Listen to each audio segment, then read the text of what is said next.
Hi, everybody. We're going to get started. If you want to start finding a place to sit and get settled.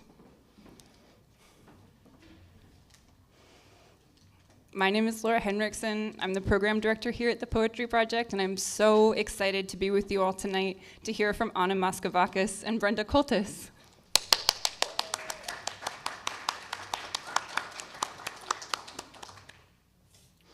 But before we get into tonight's program, I wanted to spend a moment reflecting together on how it came to pass that we are all gathered in this room tonight, what conditions made this gathering possible, and its many possible meanings.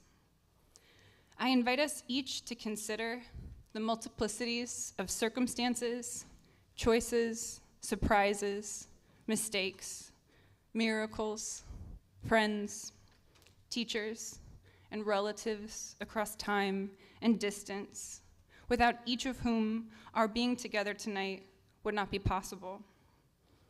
If it feels safe to, I invite us all to try and sense how these many presences are with us, even if we perhaps cannot see them. And if it feels right to, I invite us all to use this moment to offer our gratitude and to think about what we might want to do or how we might want to be now that we're here together. If history is a kind of language, if places are kinds of stories, then this room we are in now is, among other things, a ghost story. It's a story that holds the realities and legacies of settler colonization and enslavement, of displacement and erasure, and also of resistance and faith, vulnerability and courage. Like any ghost story, it is also, I think, a love story. Its sounds and syllables are for the past, for the future, and for all of us right now, in this shared moment, which holds everything. I always like to close these teachings, or these reflections, by invoking a teaching, from Gloria Anzaldúa. She reminds us, this land was Lenape Ho King always, and is, and will be again. Tonight, from inside the music of our collective listening, I invite us to think about how we can participate in the work Anzaldúa lays out for us of transformative recognition, changing our language, our ways of being together, and being with the land being returned. Thank you so much for reflecting on this with me. And thank you again for being here, both to everyone in the room and also everyone on the live stream. Your attention is a gift. And I also want to say a heartfelt thank you to all of the event staff tonight for helping to make this event possible. You are such a joy and pleasure to work with each night, and we couldn't do it without your generous labor, so thank you very much. A few just quick final space reminders. Please do keep your masks on for the duration of the time that we are indoors together. There is a restroom. There are 2 restrooms located upstairs and another down here on the first floor. If you need access to that first floor bathroom, just find me or any of the event staff and we can open up that door for you. And then also, I forgot to bring my prop up with me, but the Poetry Project newsletter just arrived. It's our 50th anniversary newsletter. It's wild. Yeah, Greg Masters has it in the back. There it is. It's breathtaking. There's a really beautiful Joe Brainerd on the cover, and be sure to pick up a copy before you go. It's available for free at the front. Okay, and with that, it is now my great pleasure and honor to introduce Anna Moschovakis. Yeah.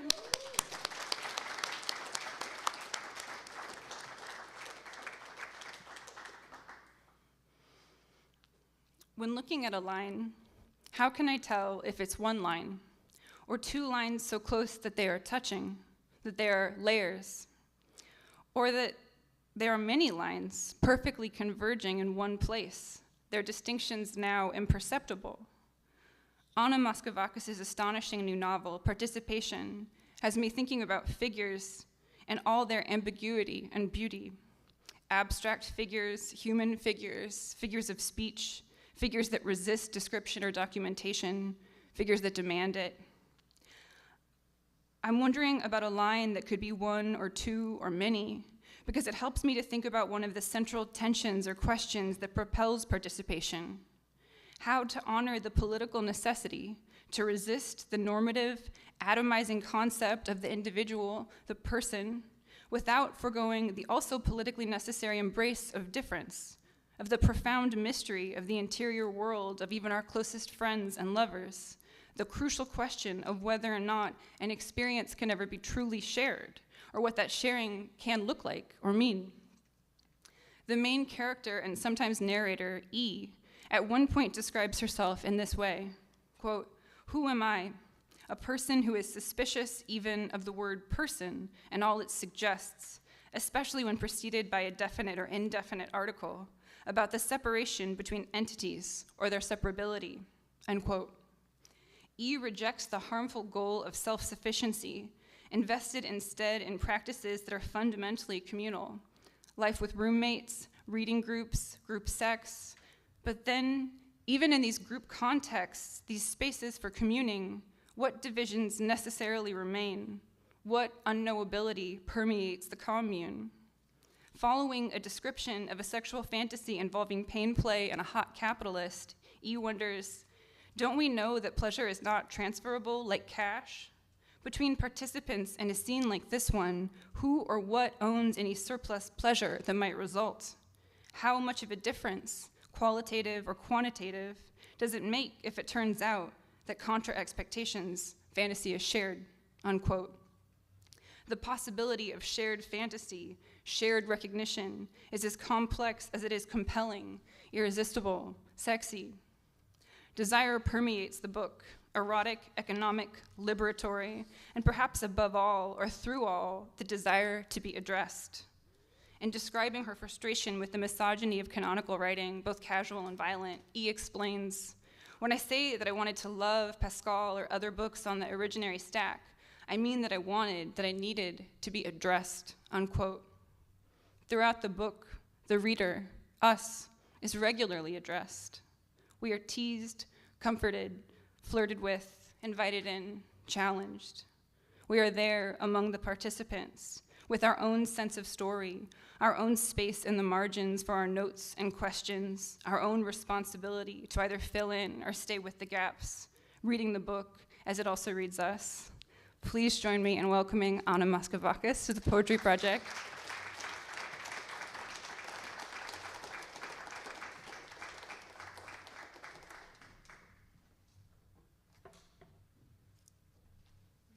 I get to take that off now. Laura, thank you so much. That was stunning, and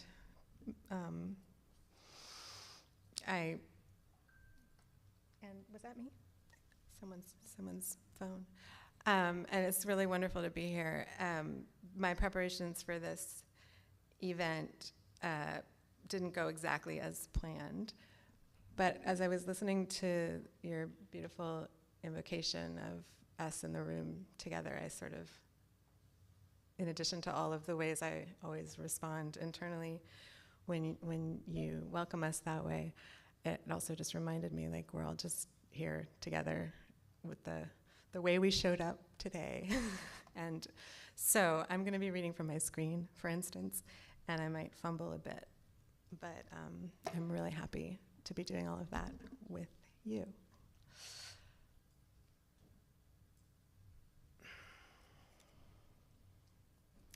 And I am going to read primarily from this book, but sort of out of order. And there will be some things I read that aren't in this book, and that's the part that might be less clear than I want it to be, but you'll figure it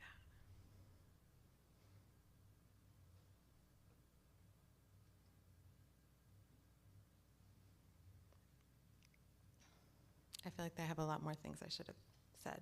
Just thank you. This is a work of fiction. Names, characters, events, and incidents are the products of the author's imagination. Any resemblance to actual persons, living or dead, or actual events is purely coincidental. Or, this is a work of fiction. It has the right to remain silent. Anything it does, can, and will, does say, can, and will be used.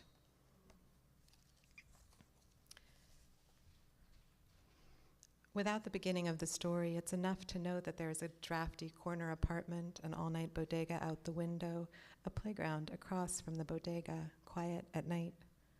There is an abundance of emotion, enough years, enough fucks and near fucks and pseudo-fucks, enough expectations unanswered because unheard or unsaid. And it is that abundance that is known, a partial knowing, as excess is always, paradoxically, partial. Without the beginning of the story, it is insufficient but still necessary to have a picture of the surround, not only the bodega and the playground, but the news reports filtering up from the apartment below, the news reports appearing at the top right of the screen, a stack of small explosions, almost registering, then compulsively swiped away. There's a stack of books on a coffee table, for example, an archive of future attention, or else a morgue.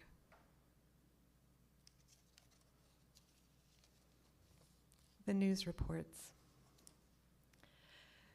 The Guerrière is a book I possess but do not own. It was handed to me by a friend in a bookshop, Kansas City, Missouri, or Kansas City, Kansas, or Lawrence. "You'll read it," said the friend, "and then return it to me. You have 1 year, after which the deal is off," without specifying the other half of the deal. I began it on a subway, and again on a plane, and again on a ferry. It begins the same each time, and each time I remember to add it to the syllabus for anti-love. Then I forget, set it aside, pick it up again on a train. It begins the same. On its cover, a topless warrior, Medusa-like, swampy grays and greens. Not topless. The warrior's breasts protrude like weapons, as if sharpened on stone. The clock is ticking. Swipe it from the screen. Say the Guerrière. Golden spaces, lacunae. The green deserts are seen. They dream and speak of them.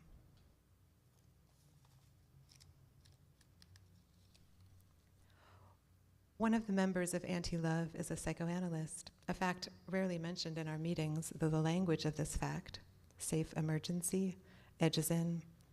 The psychoanalyst is from Buenos Aires, where an hour of therapy can cost the same as a burger. As a result, a large portion of the population is in treatment. We absorb such unverifiable facts from conversation, and they become a part of us.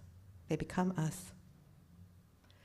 Without the beginning, it is also necessary to have a picture of the second surround, some 150 miles away.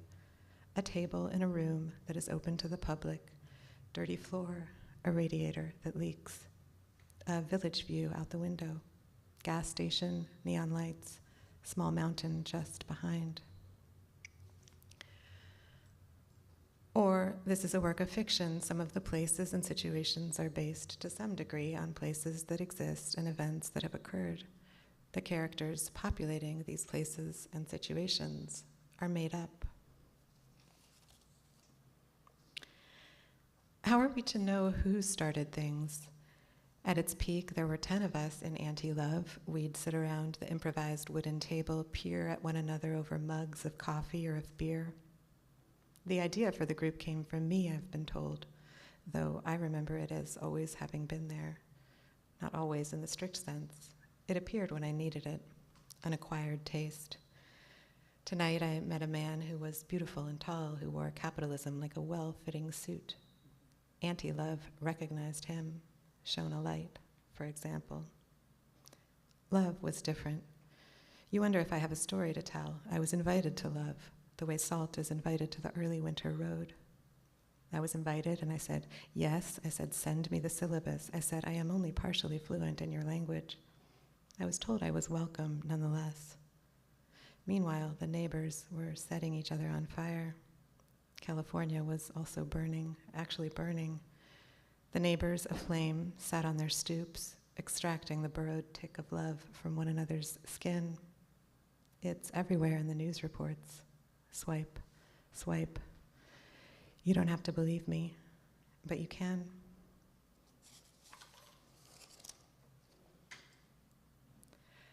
The news reports. A Dialogue on Love is a book I ordered used from the internet after reading about a different book by the same author and a book by a different author whom I didn't know personally, but who struck me as kindred at the time. In A Dialogue, which tells the story of a love theorist and her experience with psychoanalysis, which includes what appear to be intact quotations from the analyst's notebook written in real time, a formal strategy announces itself on the first page and continues to the end. Small poems, not always, but often approximations of haiku, interrupt the flow of the prose, as if not to let us get too comfortable in the flow of the prose, in the story of the therapeutic, therefore intimate, relationship developing between the analyst and the analysand, each of whom reveals themselves from the beginning of the book, which may not be the beginning of the story, to possess the emotional receptors required for the necessary bond to quickly, deeply form. Still, it is not until page 39 that the interruption admits, in so many words, if I can't kick this door open, there isn't hope.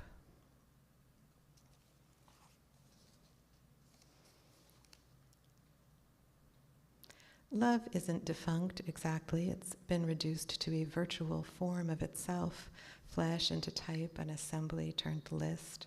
I enter it when I enter it through a screen. Don't be fooled by the present tense, the future tense when they occur, which they will. This is a story about the past. It's already over. When I say that the story is over, I mean that a merger has happened, which is not to say an acquisition. This is a story about two groups. I'm also insisting on the safety of storytelling to protect myself and you from a certain pain. Story is a safe emergency. A week before submitting my revised acknowledgments, the last chance for changes or additions before the book gets sent to print, I panicked. I always panic before publication, often for months, and always for some version of the same reason. I am afraid of the response to whatever it is I'm publishing. I'm not afraid that the work will be judged to be flawed. The work is flawed. I am afraid that I, as a person, will be judged wrong, evil, worth eliminating, as a result of what I have written.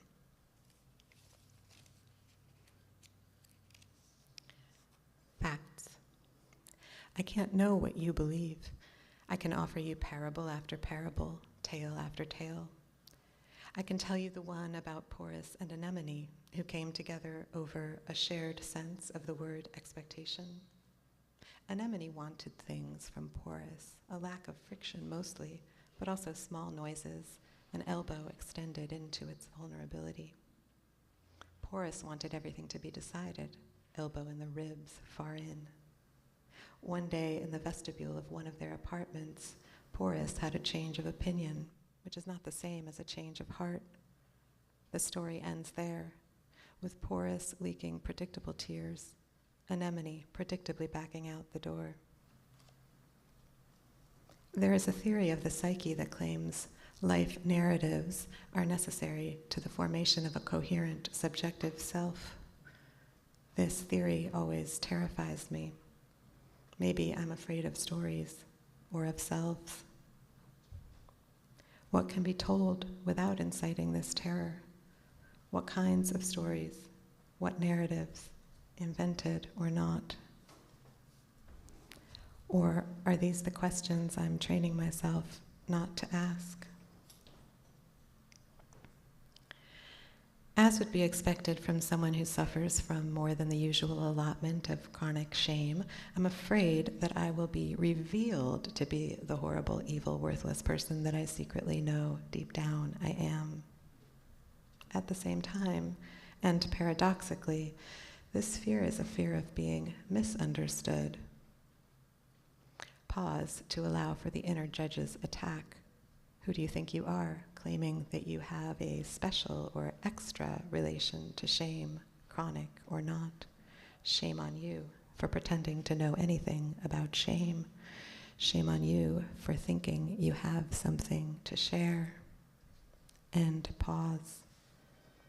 Notice how the words shame and share differ only by one letter, and that as it happens, this difference spells Mr.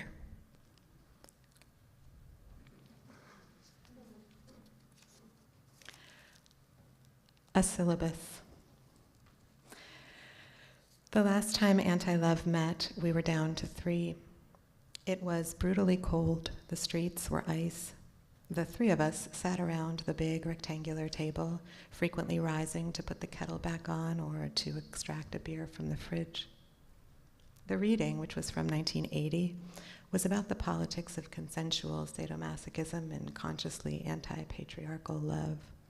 Around our table, imbalances of experience were revealed, then modulated. I said, according to my friends, and theoretically. I said, don't you think the expulsion of the natural from the erotic is the very definition of freedom? My face grew warm, an embarrassment due less to an act of disclosure than to the desire to explain.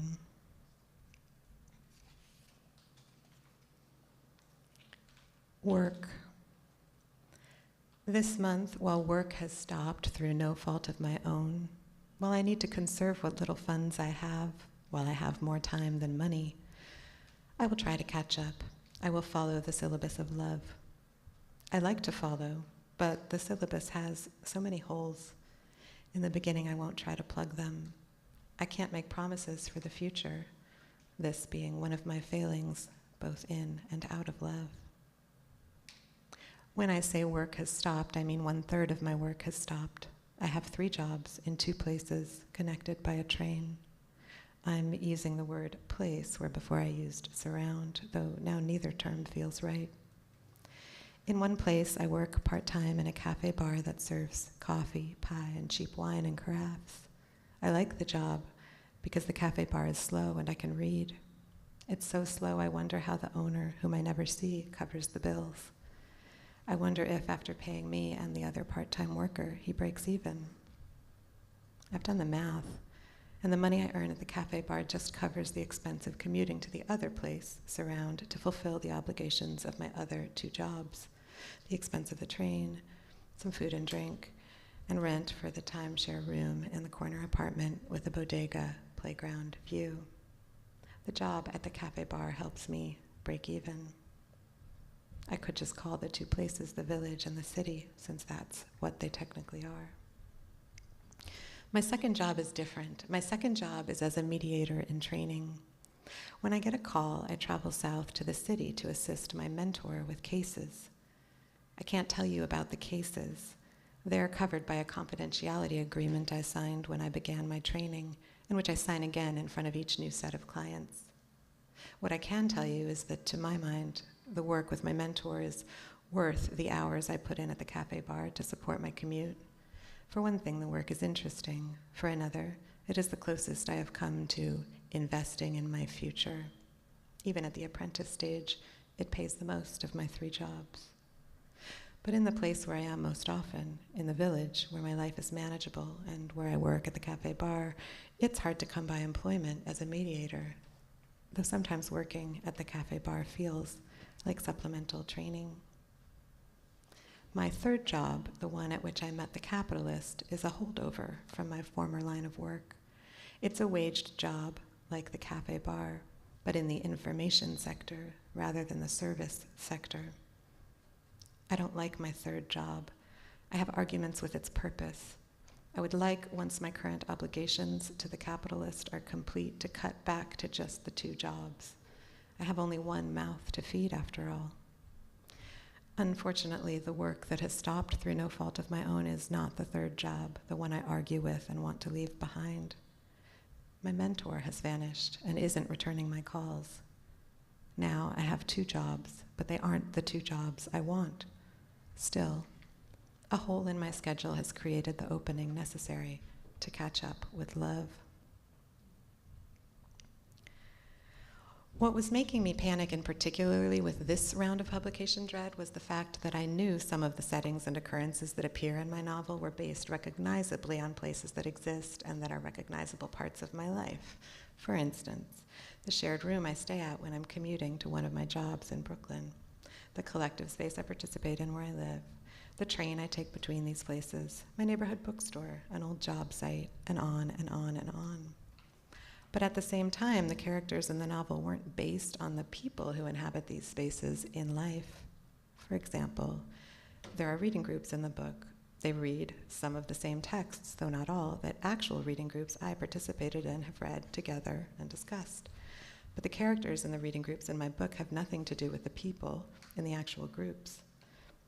I don't know where they came from, the characters, but they came from somewhere else. They emerged from the needs of the scene, as if they'd been waiting there, ready to join in the action, to play their role. Another syllabus. The style of mediation I'm learning, have been learning, depends on the ability of the mediator to draw out unspoken needs from each party, to go beyond the surface narrative, the conflict, to find out what the right brain knows. The phrase used in the manual is the story beneath the story. You could say the mediator shares some traits with the therapist. According to the Argentine analyst, therapeutic treatment depends on love being present, if not mutual, then at least unidirectional from therapist to client. This love, the analyst admits, can take effort and isn't always possible to achieve. Learning to draw out the stories beneath the stories told by my mentor's clients takes effort, especially when a reaction of confusion or defensiveness is sparked within me. When confusion or defensiveness becomes apparent in my body, my task is to reorient toward the client's story while taking note of the subject or dynamic that provoked me, on which I clearly still have work to do.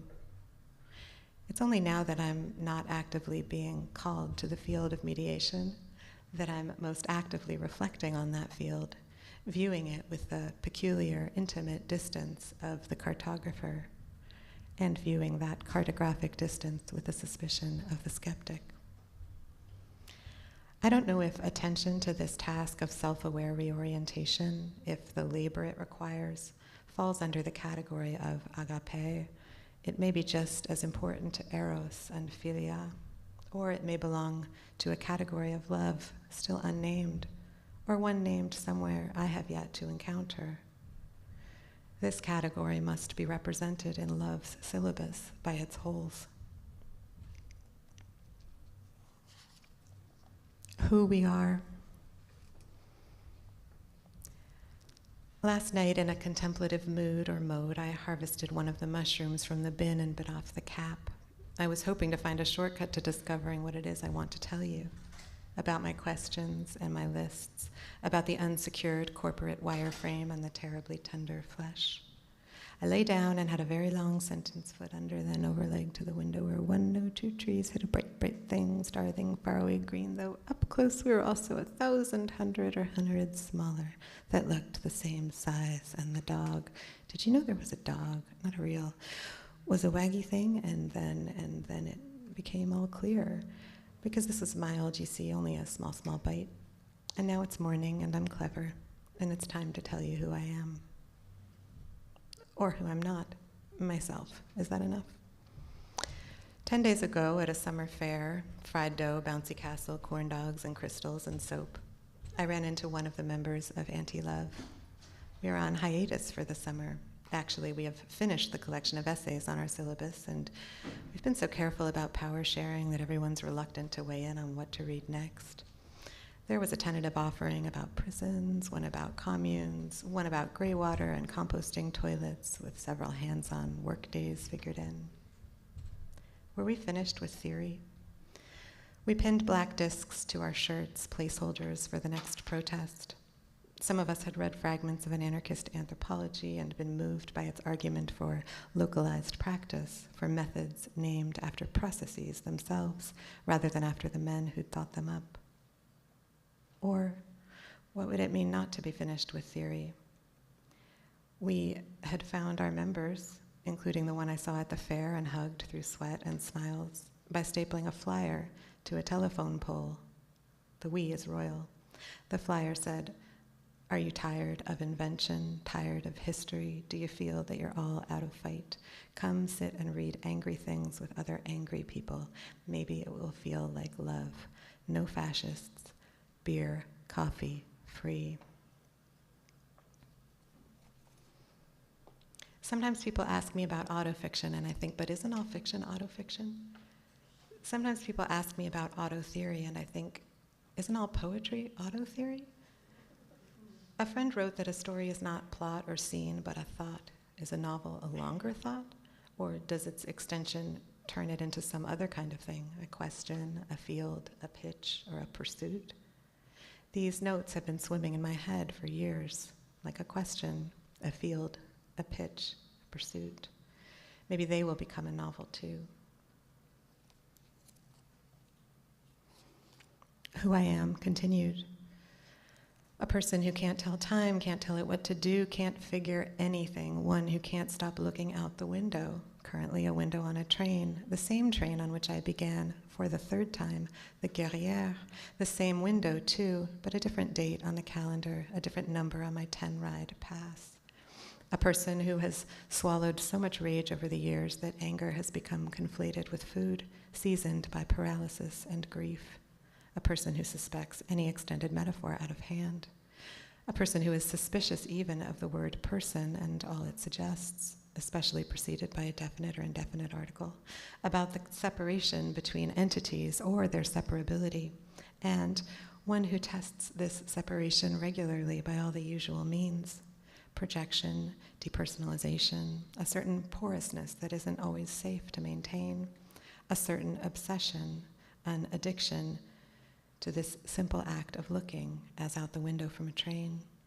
A person who is driven in real time to the subject at hand, to the composite Janus face of love and anti-love, placeholders we know for forms that express themselves multiply in corporate wireframes and in terribly tender flesh. Driven by a lifetime, a muddle, a lifetime of muddles, on the way to a theory or an anti-theory, jury's still out.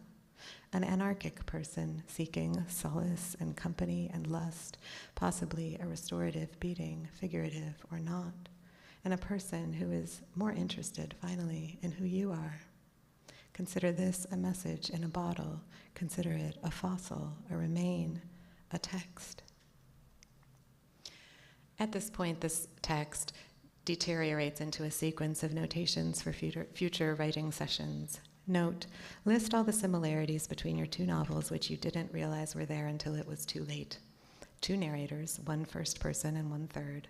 Lists of book titles, stacks of books, paragraphs copied from books, bonfires, drugs, dreams, the naming of a minor character for a science fiction author who goes by a different name in life from their professional name. Watching films with others, gender instability, baseline communism, anti-capitalist desire, the sudden arrival of a chapbook by one of my friends into the world of the book. Trains, sex, lust, doubt, the news, the news, the news. Intimate address to the reader. Is this true? The anxious sharing of some kind of anxious writing about the anxiety of publication, ... Who I am not, continued, the narrator, E, or the other narrator who doesn't have a name. The unnamed elements are too innumerable to record. We do not exist in a vacuum, despite the presumption and desire on the part of those in charge that we remain incapable of recognizing what we are a part of, the roles in which we've been cast. The anger and despair that gave rise, let's be honest, to both love and anti-love did not themselves arise in a vacuum, don't feed on air alone. I could list the ambient and direct forces acting on each of us in this story, these stories. I could track their crescendos as they leave record after record in the dust. Or I could let you list them yourself in the margins of this or of one of the books in your own stack. If I prefer, if I choose the latter, it's not only out of lassitude or nervousness about the inadequacy of my efforts, my current limits. It's also out of a stubborn belief in the power of marginalia. It must be the case that, under certain conditions, the margins can rewrite the text. A copied paragraph. The crowds see the city around them with different eyes. They have stopped the factories producing, forced the shops to shut, halted the traffic, occupied the streets. It is they who have built the city and they who maintain it. They are discovering their own creativity. In their regular lives, they only modify presented circumstances. Here, filling the streets and sweeping all before them, they oppose their very existence to circumstances. They are rejecting all that they habitually and despite themselves accept. Once again, they demand together what none can ask alone. Why should I be compelled to sell my life bit by bit so as not to die? Note, it occurs to me now that the anecdote of the friend who lends the guerrière to E is a true anecdote from my real life.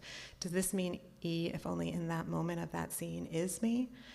As much as I am, in the moment of writing that scene, also my real life friend?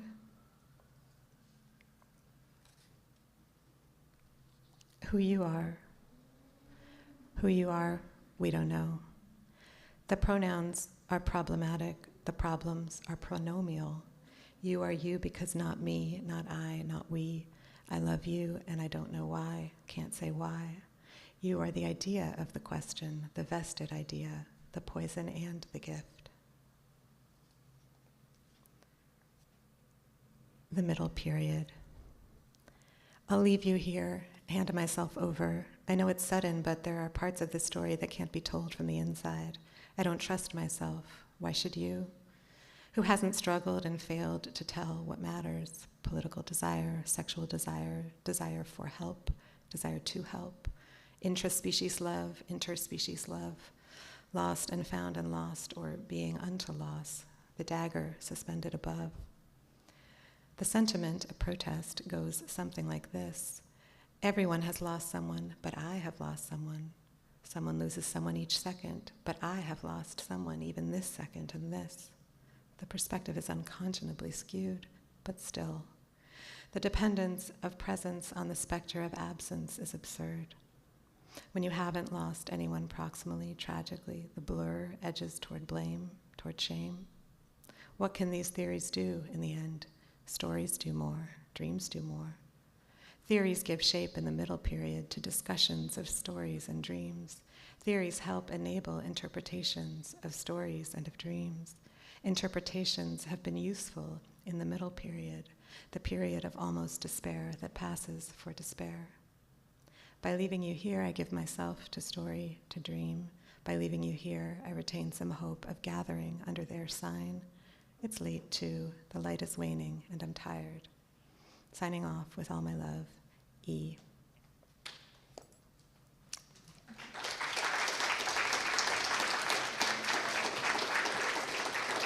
Thank you so much for listening.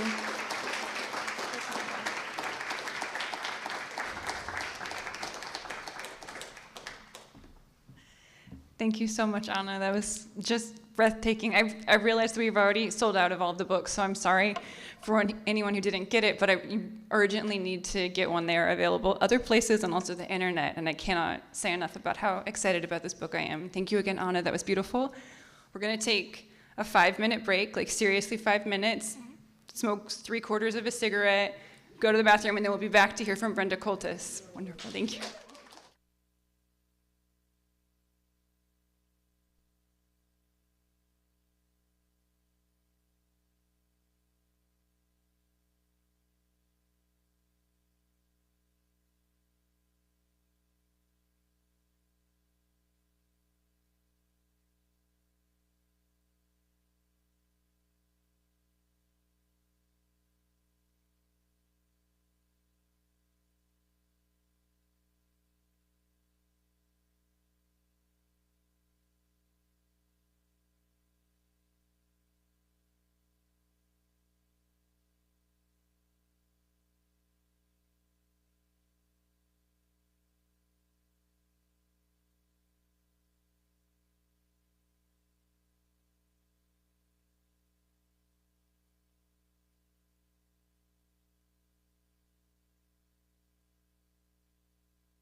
Cool. Thank you, Ida. All right, I think we're going to get started. If you want to find your seats again, thank you for being so excellent about our 5-minute break.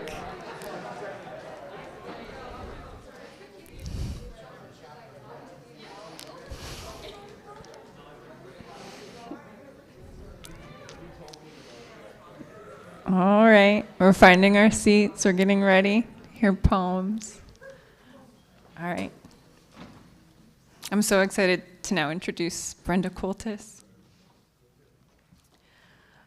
One thing that excites me about Brenda Coultas' stunning newest collection, The Writing of an Hour, is the way it gracefully and undeniably enacts poetry's tendency to be simultaneously elusive and ubiquitous, enveloping us, our environments, and yet so hard to grasp, to hold. In the title series of poems, Coultas occasionally admits to the activities that intervene in the hours designated for writing, heating soup, putting away clothes, and in making space for these interruptions, we can recognize them both as the material conditions and obligations that make it difficult to write poems, perhaps especially for women or anyone who experiences the pressure of domestic reproductive labor, but also as potentially constitutive elements of poetry, since here they are, inside the poem, echoing out. Living and writing are a circle, an Ouroboros, constant. Because the writing of an hour heightens my awareness of poetry's permeation of space and of time, it helps me witness the complex radiance of each moment. In one of the book's many marvelous travel poems, Coultas writes, quote, "Dreamed I took some eggs covered in a blanket to a party, and they hatched during the party. Cute, hungry chicks," unquote. And I experienced those dream eggs, those hungry animals, as poems. She writes, "For solace, I spend my days cutting out rooms in the grass. In Queen Anne's lace, maybe in hemlock, I make a home," unquote. And I experience those grass rooms, those temporary structures, as also poems. I think, in part, this recognition is possible because of Coultas' nuanced conception of metaphor. She explains, "I knew metaphor was as real as this tabletop, knew that it was a physical place, a site, a geography, a topographical map," unquote. Both the map and the place, the words and the breath, the writing and the hour. The poem allows for no such binaries, only more openings, more connections, more passageways. Composing is a house of windows, Coultas writes. Hundreds of rooms, each room is a theater, an aquarium, a glass showcase, unquote. I am so grateful that through these poems we get to peer into the glass showcase, to see ourselves inside it, glistening. Please join me now in welcoming Brenda Coultas to the Poetry Project.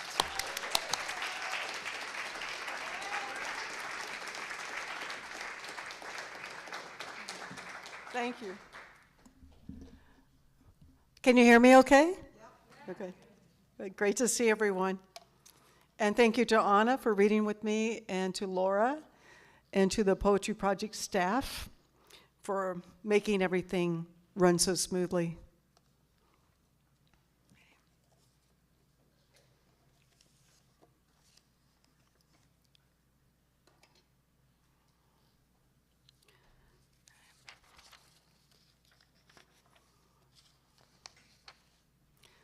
Love in satisfying lines. There was a mammal who knew how to love, even apart from the milk-fed others. To deprive mammals of love is as cruel a crime as robbing the permafrost of tusk and fur. I love in satisfying lines. Do all mammals know how to love in satisfying lines? Like loving is linear, even with breaks and grooves, carries on as the doctor burst in the door with scrap paper in hand, talking about my perfect heartbeat. That day on the Bowery, the passers-by became mammals to me. I knew this all along, but the veil lifted like t-shirts rising above midriffs, and I saw their exposed bellies. I thought of love as the ectoplasm binding the Bowery mission, Chase Bank, NYU dorms, Joey Ramone's Corner, Avalon Bay Apartments, Patagonia Clothing, Think Coffee, and the bookstore behind my back, the ectoplasm of love, wrapping Bowery and Bleecker in bright orange gauze and lifting skyward.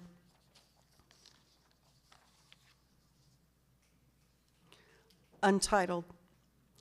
I lived there once on the water, and the bridge is famous, like in pictures or in wedding cakes, frosty and white. But crossing it is like rolling suitcases on stairs. Crossing over is ordinary, stone and pavement, but underneath ferries and speedboats. I lived there once for a short time. I met a man who knew the same people back home. Only he didn't really know them except as fellow professors at faculty meetings. Coffee shop with a little air conditioning is where we met. It was not a romance. We became a pair and took a ferry to an island to hear music in a medieval church, mosaics of Christ and his cohorts on the ceiling. I lived there once, the same as glass blowers and grave diggers, like the live camera pointed at my bridge, a tongue clicking in code before my breath, an undefined future tense. Earthing. I cast an earth from wax and pour inside all planetary water, salty and fresh, clean and dirty with tiny plastics too. Tie the earth and wax to the rafters with ribbon. A soft and heavy earth hanging next to arms and legs of wax, hung for God to see, and I fill the arms and legs with dried fruit because it is as sweet and dense as warmed blood.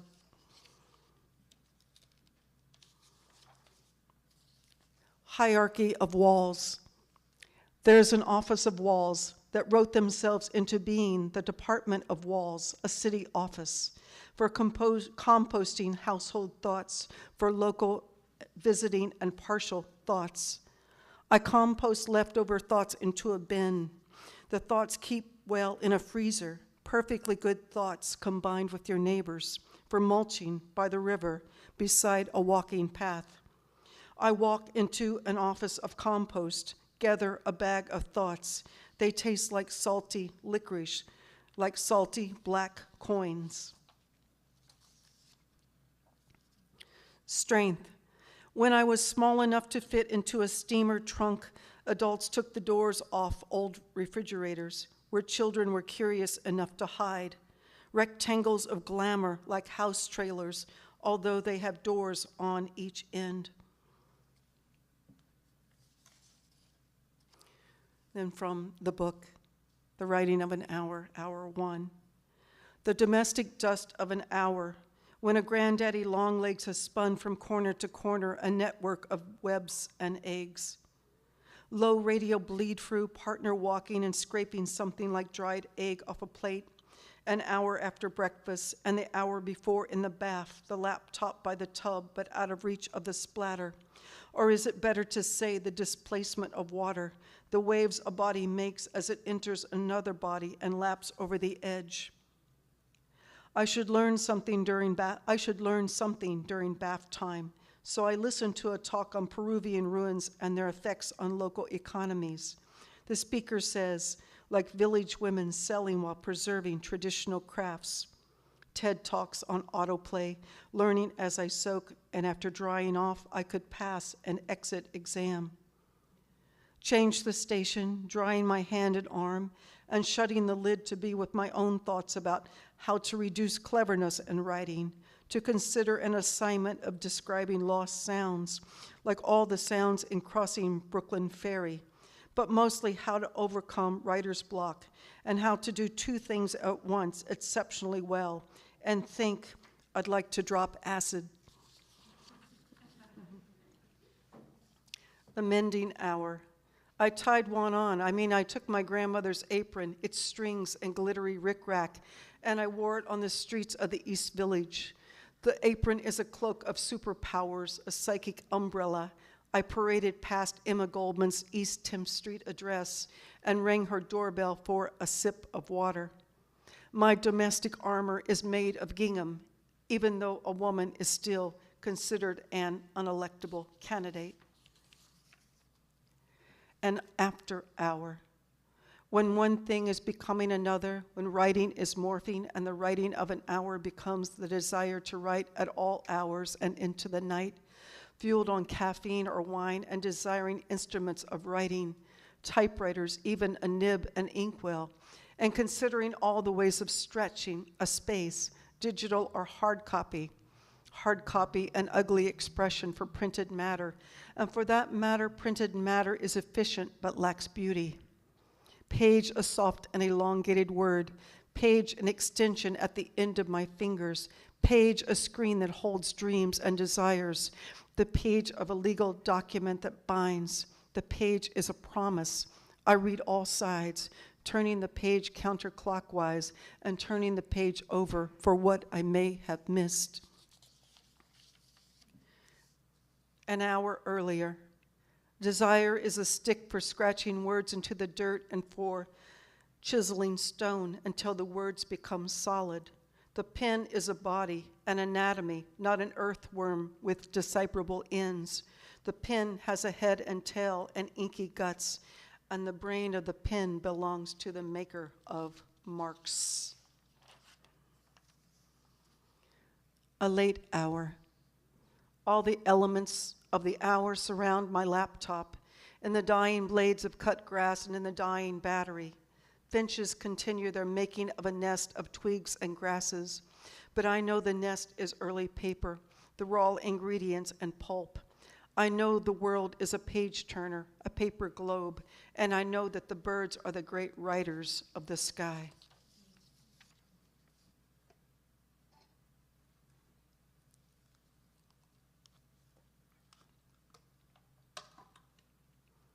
Houses. I woke up and saw that my hands had become small chairs. I sat on them and fractured the left and the right. My hands were small chairs. I painted them in rainbow colors. Imagine this, after dinner, my hands became tables. I placed several art books upon them and then a reading lamp. My eyes became eggs and fit comfortably inside my sockets. My sockets could have been egg cartons for all that it mattered.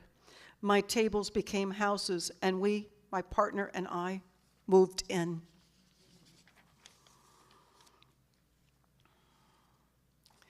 Notes for a tea. Take them a cake or fruit on a stick. I eat out of the jar and scrape the skin of an orange and take my time to read handwritten notes posted on the wall. Be kind, they said, sticking their signs in the lawn. Be nice or leave, said the bartender, and I spit on all the paper napkins, but I'm always kind to the cashier. In the woods, I built an altar, not like in church, more like in nature or in head shop. I carefully placed rolling papers and a glass pipe in harmony.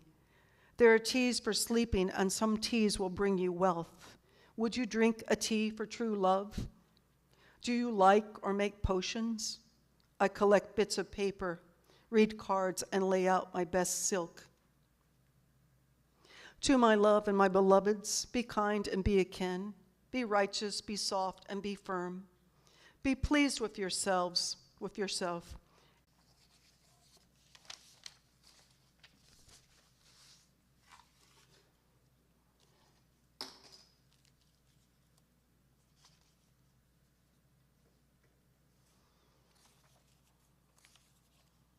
The coils. I paid a visit to my vessel, made of clay, unfired and waiting inside a bag. I gave it a dip of water. The weather was humid and sunny, but elsewhere snow, and the clouds we took personally. We decided to sit on the shelf for a while, to reconsider our shape and purpose. I prefer that the pot had none, that we exist for mutual pleasure. Making a pot is like kneading bread. We run clay through a wringer, and how dangerous to get your hand caught. I'm really going to town now, rolling out ropes of clay and building walls and using a wooden wedge to smooth the coils into a charming pencil holder. I am cooking now with my coil pot. We are talking about UFOs, of how dirty the potter's wheel is, and how we are learning to throw pots from YouTube videos. We need more water, and we argue over what is and is not a painting. We decide to keep on loving and to wash our hands up to our elbows.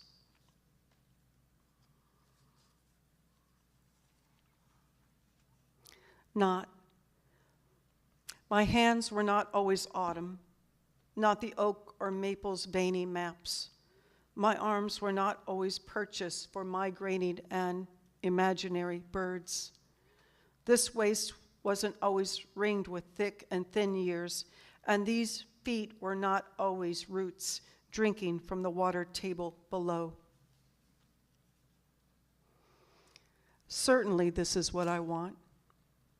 Certain things or some things are the same, sometimes. Not the dearth is too great, sometimes it's over there, behind traffic cones, and melts before the sequence of naked wants, of fools, of good folk, of clean notebook pages. And tulips are good too, as they open their faces, bend down to cup the earth.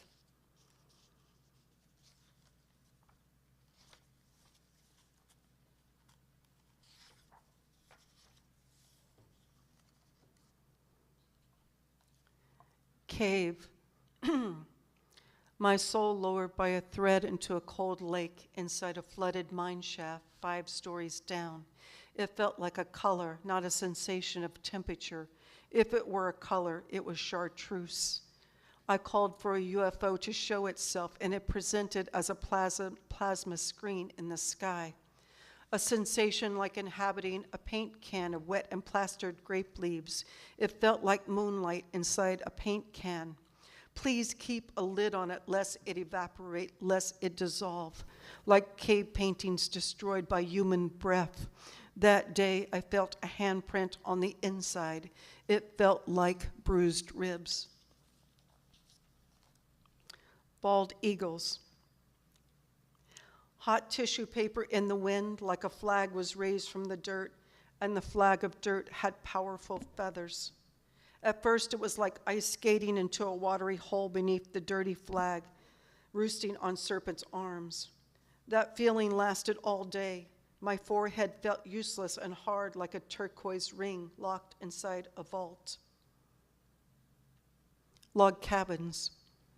My tongue tastes like lime built up in a cooking pot, and I use a mirror inside an abandoned log cabin to comb my hair, which is as dead and long as antlers. My tears fell like broken glass on the ground that no one bothered to clean up, and somehow I arrived in something smaller than a car, and the wooden wheels were like secretly eating in a museum or library. Drawing. I began to draw long lines like hoarfrost on a pencil tip, and my fist felt like a hand grenade, like writing on sandpaper, like melting my fingerprints on ice. My neighbor's boots are a rough tongue on carpeting, while our doors bounced slightly. It felt like the time a man offered to tell me a Viking saga. Was he speaking in code? It felt like sleeping under a silver mylar blanket on a bed of pine needles in the open. Sex. Afterward, my thighs and ass felt strong and wild like the dappled horse buttocks inside a Leonora Carrington painting. Riding in a new car. Riding in a new car is like climbing the Devil's Tower. The car tastes like luxury coffee, and exiting through the passenger side like shopping with credit cards of platinum. We ride and talk, trying to catch a glimpse of the devil's nest. It is like returning to a beehive, but of human voices, and it stings to be near language.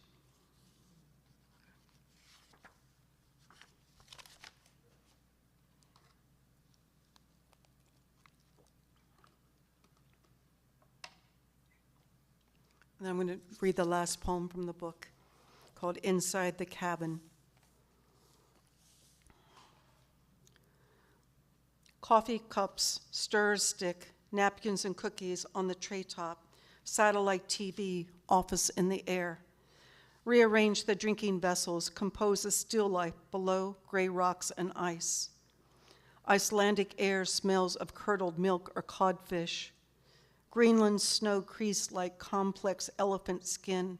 Outside the airship, negative 54 Celsius.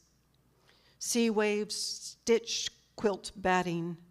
Blue of the online flight tracker, a flat blue wash around currents and landmass over Newfoundland and Greenland, the deep blue hours of our bodies over bodies of water. Deepest blue on the screen is the Labrador Sea, a marginal sea, an alleyway between Baffin Island and Greenland. Labrador is not to labor, not to work one's way across the sea, not a laboratory for experimenting in remote territories. Rather, the name of a dog species who roam the Canadian arm that reaches toward Greenland. Pushing face against portal to look for human habitation, for buildings and traffic, seatmates, a young couple, maybe lovers. I had the sense that once on land they would split up, and perhaps they had never seen snow. Will myself to think of ice floes, not a Basquiat's doorway of layered graffiti and posters, big lips pasted over the doors, and do not think of those who pause there to absorb paint, heroin, fame clouds like traces of a portrait of David Bowie on the rails of a gate on Bond Street and on the subway posters of the 6 train. Icelandic air, an airborne Viking ship over the eastern edge of Greenland. I study the screen and see the globe is blue, green, and white with edges of light surrounding landmass. The airplane icon trail is a solid line of where we've been, and the future is a perforated line that remains to be neatly folded on the table's edge and torn. Bitten edges of continental plates, wet with plant life, all is a fissure, crevice, gap, slip, portal, plummet, abyss. Stoker's steam rising from the flat earth of lava fields, scoured porous rock. Behind a chain, muddy hole belches God's guts. Condensation on the plastic window, make a streak or a line and seek a source of water nearby. I come from the Americas, from a valley of mound builders, from artifacts that are mine and not mine. A mammal of the Americas, hunting morels, firewood, and berries. Or is it a matter of gods, the kind you make, the kind you worship, the kind you appease? Gods built from a fiery void are the gods who crawl out of the earth. I am a European, but I come from the Americas, casting runestones from row 23, seat F, for safe passage over the North Atlantic. No one passes without an offering, passport and change of clothes, wedding band, dental implants, and surgical hardware. The Inuit are the only ones who can see the mother of the North Sea. Maybe the world's tree is a trade route. Pulp of the world's tree is a paper cup setting on the tray of row 23, seat F. A mass and architecture of freebies, plastics more durable than gods. In flight over belief systems, the names of the gods change and cannot be murdered, only transformed. Even slaughtered into bits, an eyeball becomes the sun, or a toe becomes a volcano. Severed fingers become lakes, falling tears become waterfalls. Buried setting up in a boat, and the boat is the longhouse, and the longhouse is the hall, and the entry to other worlds is through the keyhole. Sorceress's white lead-painted face, robed in a cloak of blue cloth, wearing pouches of animal organs and herbs, and her belly is filled with pellets of ash and fat. Skins gutted but for skull and hoofs, stretched over a frame of sticks, given to a body of water. We in row 23 are perfect for delivering a tribute, dropping coins, flesh, root, and herbs, effigies for our shadow selves. Buried inside a long boat filled with magic amulets, gallbladders, spleen, hearts and gizzards of animals, and with a horse's bridled, beloved head. I have not arrived on a strange sledge pulled by dogs on an ice floe, not chasing a monster that I made, not chatting with deckhands at sea. Seats upright, devices off, prepare for landing on an island, still being born. Thank you.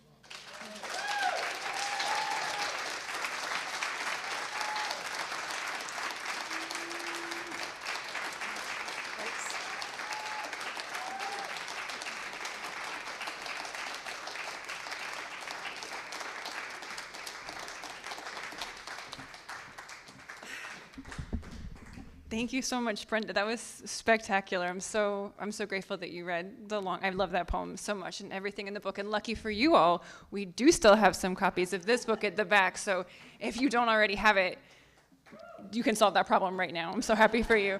And then I also remembered the prop this time. So this is the beautiful, beautiful newsletter. We have more copies available for free at the front. So be sure to pick one up on your way out. Grab a couple, share them with your friends. Thank you again so much for being here. I hope to see you back at the Poetry Project very soon. Thank you. Good night.